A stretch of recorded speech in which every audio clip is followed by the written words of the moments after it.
Wow. Got a car in trouble, and that is Bodine. Brett has crashed, and crashed hard. They send Waltrip the spotter out there, putting him right back out on the track. That's the reason Darrell Waltrip went back out so quickly, was that they said, hey, the caution is coming out. Going back out. We'll come in under caution and make our pit stop.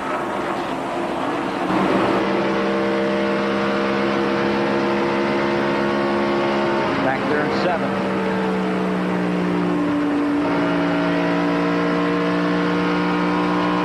Another car gets high. Another car gets high out there.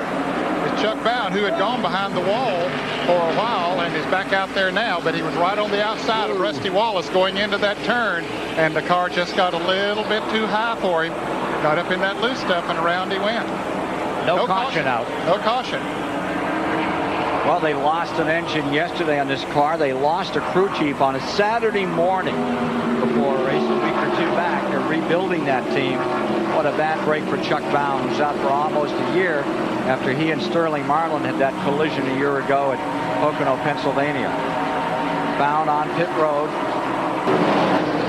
Yeah, it is. That is busy right through there, buddy. Oh, getting turned is Rudd. Ricky Rudd takes the wall. You can see that car getting just barely tagged. 5, 6 cars involved. Jeff Burton is involved. 71st lap. Ricky Rudd, who had the fastest car here yesterday in that final practice, badly torn up. Well, what a tough break for him. He still had an awfully fast car here today, as we've seen. Yeah, that's the deal. They come down the straightaway, and everybody's jockeying for position there. Racing to the line with Trickle coming across first. Hey, we'll take a look as they head down into turn 1. And you can see he gets bumped maybe from the rear there by, was that Strickland in the green car? Right. They made contact going into the turn, and around he went. And then, of course, everybody else was just looking for a place to go. They slow down. Somebody hits them from behind and get a lot of cars involved. Incident down here in turn 1. Fastest part of the racetrack. Yeah, he got tapped from the back. That's really what happened to him. Because he took off too quick, not to got tapped. And then everybody just, just trying to miss it, and then somebody hits them from behind, and then you got 14 cars in the wreck. From Mark Martin's car. We'll show it to you, I think, in slow motion here first, Richard. Okay. You see the 26 car right there. There, Strickland. There it is, right there. Right there. Just did touch it. Right. That's all it takes. 200 miles an hour. All you got to do is put a finger on right, it. Yeah, you just sort of blow on the car beside it, and he takes off. Well, Mark was really lucky. All that stuff just moved right on past him because he didn't have time to do anything as far as putting on brakes or trying to miss anything. All he could do was just go straight on. Now we're back underway, but it won't be for. I'm not sure it'll be for long. As they came to the line, I believe Grissom's car is the one that got hit. He landed in the grass in the infield. Well, he's going now, so the green is still fired out. up. Yep. We have another car that's stumbling some out there on the track. There's Grissom back underway. It was a poor start. Morgan Shepherd leading, Jeff Gordon in second, Bobby Labonte third, Terry Labonte. Now they're switching, and we got Gordon going in front. Yeah, Gordon passed Morgan Shepherd. And we got another car on the wall. That's Earnhardt. Dale Earnhardt. Yellow is down.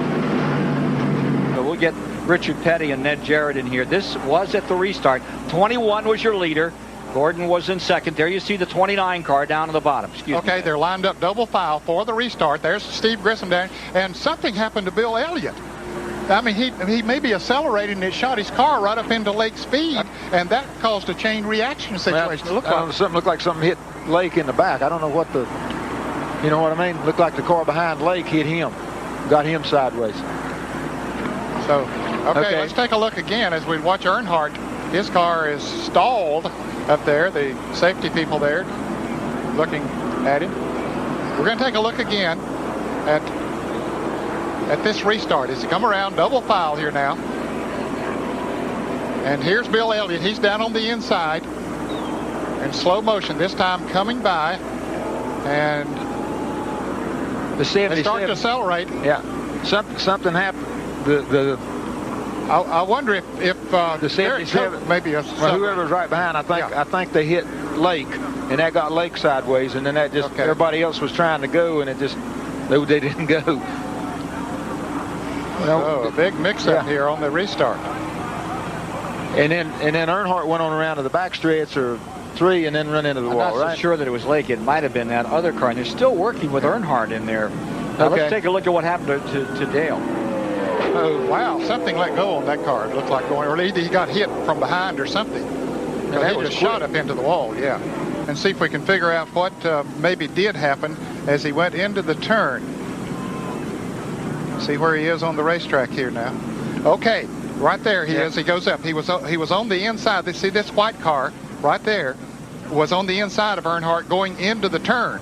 So it just shot Dale right up into the wall. Of course, he stays up there, fortunately for the other drivers, and they all get by.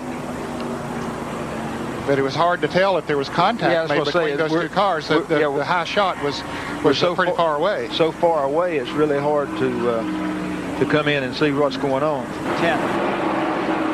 Not what they would have wanted. We've got trouble in turn 4. This is going to be a break for those who have not stopped. Caution is out. Is that Lake Speed? We got a second car in the wall as well, and it could be Bobby Hamilton's car. A couple running high up against the wall as if there may be an oil down situation in turn 3. Raised on the side. Now let's see what happened. Well, it looks like the car 75 of Todd Bodine maybe lost an engine or maybe put some oil down, and Lake Speed got into it.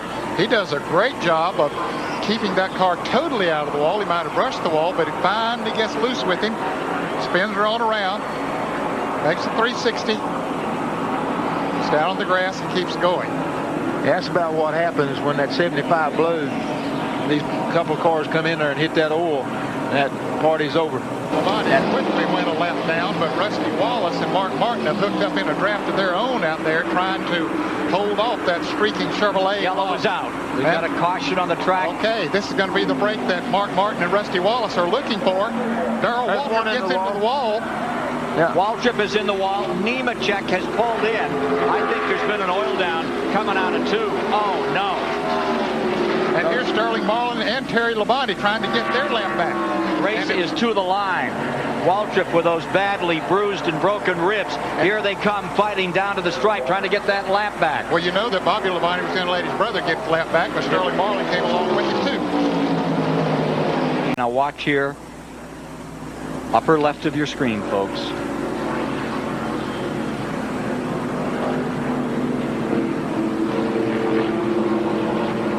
Yeah, I don't know what happened there. He just come out of the crowd and run in the wall. But yeah, he might have got up in that loose stuff just a little bit with his right side tires. Well, Nemechek had just come in and gone right behind the wall. He didn't even falter, and I wondered if there might have been some liquid down from that. Could have been. Or very well could have been. He got up in the marbles and socked the wall. There he is, up very high. Tried to correct it and couldn't. Right front gets into the wall. And Joe Nemechek apparently had blown an engine. Don't know where he was on the racetrack when he had blown, whether that had anything to do with this or not. But nevertheless, Darrell is out of here. Inside and through turn 3, Rusty Wallace moves up on John Andretti, puts him back to 4th. Dale Jarrett closing in there. Here's that battle for the lead. Down to it. Last lap. In the Irish Hills of Michigan, there's a 4-leaf clover for somebody today. 13 in the lead lap as we get down to the finish of this one. Gordon in a rush to the outside. Labonte holding him off as they get down into turn 3 where you pinch him just a little step off. Here's Gordon coming to the inside. Does he have enough? Yeah, he's going to make it this day. Nope. Labonte's going to do it. Yeah. And Dale Jarrett looks like he's blown coming off of turn 4. And at the line. Yeah. The 27th annual Michigan 400 belongs comes to Bobby Labonte. Fantastic victory for this young man, brother of Terry Labonte. Someone said, you know, what do you want to do in your life? He said, I would like to be more like my brother Terry, the 1984 national champion. He gets stronger with every race, 6 in points coming into today. There's your winner. And hey, folks, Sterling Marlin with his finish today in 7th spot, he's going to move in front in the point standings.